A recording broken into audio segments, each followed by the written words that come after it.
12-13 नवंबर 2024 का दिन था। कुछ किसान अपने खेतों में छुट्टा जो जानवर होते हैं उनसे रखवाली कर रहे थे।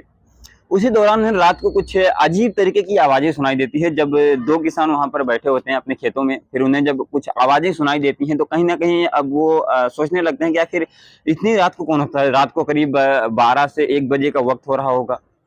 जब इतनी रात को उन्हें आवाज़ें सुनाई देती हैं तो वो कहीं न कहीं डर जाते हैं। उन्हें लगता है कि शायद कोई भूत या कोई चुड़ैल हो सकती है। फिर उन दोनों ने काफ़ी समय के बाद एक फैसला लिया कि हम दोनों वहाँ पर जाकर देखते हैं कि आखिर वहाँ पर क्या है, कैसे है, क्या हो रहा है वहाँ पर। फिर जब जाने की कोशिश कर रहे थे तभी वहाँ से वो आवाज़ें बंद हो जाती हैं और थोड़ी समय बाद कुछ अजीब तरीके की नाचने की, गाने की ऐसी आवाज़ें जब और आने लगती हैं तो अब उनके अंदर एक ज़हन में जो होता है वो बैठ जाता है कि शायद ये कोई छलावा है, ये कोई धोखा है। शायद कोई ये भूत या चुड़ैल हो सकती है, इसीलिए बार-बार अजीब-अजीब तरीके की आवाज़ें आ रही हैं। अब ये होने के बाद रात को करीब 2 बजे का वक़्त हो रहा होगा। उसी 2 बजे के टाइम पर गाँव में जो है एक महिला या एक चुड़ैल कह लें, वो एक व्यक्ति के घर पर जाती है। उस घर पर जाने के बाद वहाँ पर दस्तक देने के बाद वो दरवाजे पर खट-खट की नॉक करती है। जिस व्यक्ति के घर पर जाती है उस व्यक्ति का नाम होता है मनोज। मनोज के घर पर जब वो महिला दस्तक देती है, उसके तन पर कोई कपड़े नहीं थे, ऐसा कुछ भी नहीं था। मतलब एकदम नंग-धड़ंग तरीके से जब वहाँ पर पहुँचती है तो वो जो मनोज होता है वो अपना दरवाज़ा खोलता है। दरवाज़ा खोलने के बाद अब वहाँ पर लाइट नहीं था क्योंकि रात का वक़्त हो चुका था, करीब 2 बज रहे थे। लाइट भी नहीं होता है और उसके घर में एक छोटा-सा ताज होता है, जो टार्च लेकर वो बाहर आता है। बाहर आने के बाद जब देखता है तो वो चौंक जाता है और चिल्लाने लगता है। उसे लग रहा था कि शायद कोई भूत या चुड़ैल है। जिस तरीके से उसने दरवाज़ा खोला था, उसी तेज़ी से वो दरवाज़ा को बंद करके और अंदर चला जाता है और परिवार वालों को इन्फॉर्म करने लगता है, इत्तला करने लगता है कि बाहर कोई भी मत जाना। बाहर चुड़ैल या भूत कुछ ऐसी शक्ति है जो घूम रही है। अब जब ये बातें पता चलती है और घरवाले भी डर जाते हैं काफ़ी। लेकिन थोड़ी देर बाद जब बार-बार वहाँ पर दरवाज़ा ठोका जा रहा था तो कहीं न कहीं अब घरवाले हिम्मत बाँधते हैं और सभी एक साथ घर से बाहर निकलते हैं। लेकिन जब घर से बाहर निकलते हैं और देखते हैं कि एक महिला है जिसके तन पर एक भी कपड़ा नहीं है, बिल्कुल भी निवस्त्र है। इस तरीके से जब देखा जाता है, उसके पास जाया जाता है तो पता चलता है कि वो घर के पास की एक अनीता देवी हैं। जब अनीता देवी को देखा जाता है तो कहीं न कहीं अब गाँव वाले सोच में पड़ जाते हैं कि आखिर इस तरीके से ऐसा कहाँ और ऐसा क्यों हो रहा है। फिर अनीता देवी के घर वालों को यानी कि उनके जो सास-ससुर होते हैं उनके पास जो है इन्फॉर्मेशन दी जाती है। उन्हें बताया जाता है कि आप आपकी जो बहू है वो वहाँ पर जो है इस तरीके से निवस्त तरीके से जो है गाँव में घूम रही है। आखिर ऐसा क्या हुआ उससे और क्यों हो रहा है ऐसा? जब ये बात उन तक पहुँचती है तो वहाँ पर आती हैं, उनकी जो सास होती हैं वो आती हैं और आने के बाद उसे घर ले जाया जाता है। उनके तन पर कुछ कपड़े भी डाले जाते हैं जब ऐसे लोग देखते हैं तो। देखने के बाद अब उनकी जो सास होती हैं जब घर ले जाती हैं तो पूछती हैं कि बच्ची कहाँ है? दरअसल उनके साथ में एक 1.5 साल की बच्ची भी जब वो घर से गई हुई थी तो उनके साथ में एक 1.5 साल की बच्ची भी थी। और सुबह करीब 9 से 10 बजे के वक़्त जो है वो घर से बाहर गई हुई थी एक बच्ची के साथ। ये कोई नया नहीं था, इससे पहले भी कई बार जा चुकी थी, इसीलिए कोई कुछ पूछता नहीं है इसके बारे में। लेकिन जब बच्ची के बारे में पूछा जाता है तो वो कहीं न कहीं कहती है कि अगर तुम हमारी ये सिद्धि पूरी हो जाने देती तो शायद आज बच्ची को मैं बचा लेती। सिद्धि अब आखिर सिद्धि ऐसा क्यों कहा माना जाता है? अभी गाँव में लोग इन चीज़ों पर विश्वास करते हैं कि कोई न कोई सिद्धि या कोई न कोई शक्ति ज़रूर है जो हमें कुछ न कुछ शक्तियाँ दे सकती हैं। दरअसल ये शुरू होती है कहानी एक बहुत ही पहले शुरू हुई थी।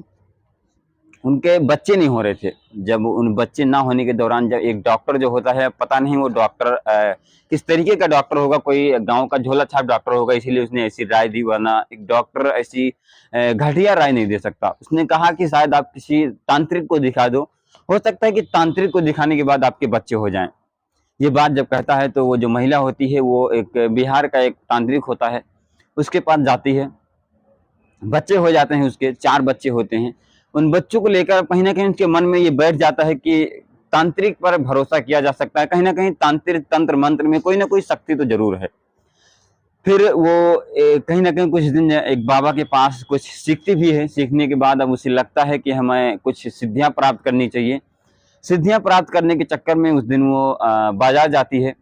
बाज़ार जाने के बाद वहाँ से सिंदूर, कुछ पूजा की जो है चूड़ी, बाकी जो भी चीज़ें होती हैं पूजा की, वो पूजा की सामान खरीदती है।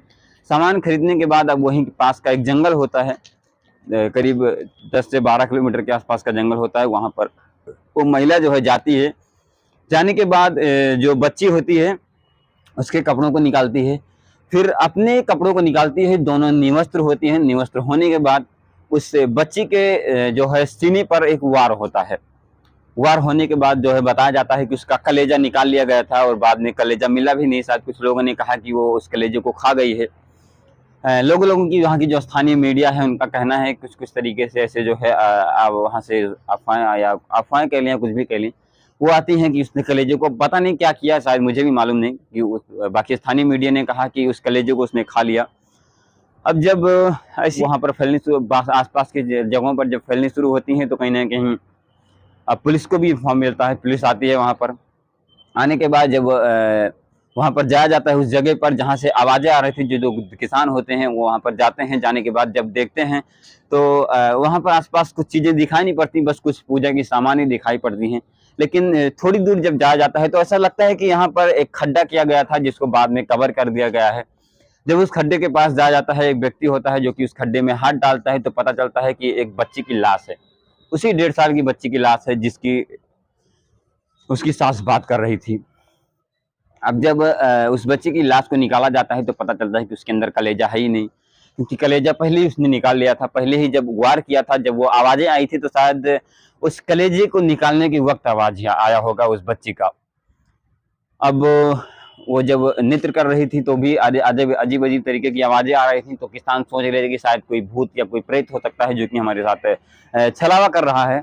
इस तरीके की जब वहाँ पर चीज़ें होती हैं तो वो डर जाते हैं, इसलिए वहाँ पर नहीं जाते। शायद वो वहाँ पर गए होते तो ये जो मासूम आज जिसकी जान चली गई वो शायद बच जाती।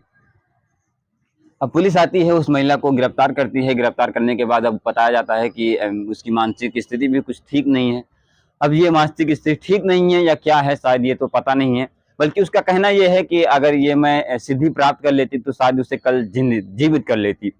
अब भी गाँव में लोग इससे तंत्र मंत्र के चक्कर में फंसे हुए हैं। कहीं न कहीं इसके चक्कर में आए दिन बच्चों या बच्चियों की जान चली जाती है केवल तंत्र मंत्र के चक्कर में, या किसी महिला या पुरुष की जान चली जाती है सिर्फ तंत्र मंत्र के चक्कर में।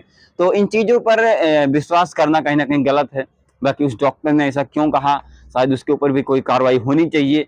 अभी तक पुलिस ने उसके ऊपर तो कोई कार्रवाई नहीं की है। फिलहाल अभी जाँच करने की कोशिश किया जा रहा है कि आखिर और इसमें कौन-कौन शामिल है। क्या और कोई था या वो महिला वहाँ पर अकेली थी उस वक़्त? क्या कोई बाबा या कोई तांत्रिक इस तरीके का कोई वहाँ पर सीन हो रहा था या क्या था, शायद ये तो अभी तक पता नहीं चल पाया है। लेकिन अब भी हमारे समाज में ऐसे लोग बैठे हैं, ऐसे महिलाएँ बैठी हैं जो इन चीज़ों पर विश्वास करती हैं। तो इस कहानी को सुनाने का मकसद किसी को हैरान करना या किसी को परेशान करना नहीं, बल्कि लोगों के अंदर एक जागरूकता फैलाने की कोशिश है कि इन चीज़ों पर विश्वास ना करें, ये चीज़ें बिल्कुल भी गलत है। बाकी आप लोगों की हमारी ये राय कैसी लगी कमेंट करके ज़रूर से बताना। चलिए मिलते हैं किसी नए वीडियो के साथ, तब तक के लिए जय हिंद, जय भारत।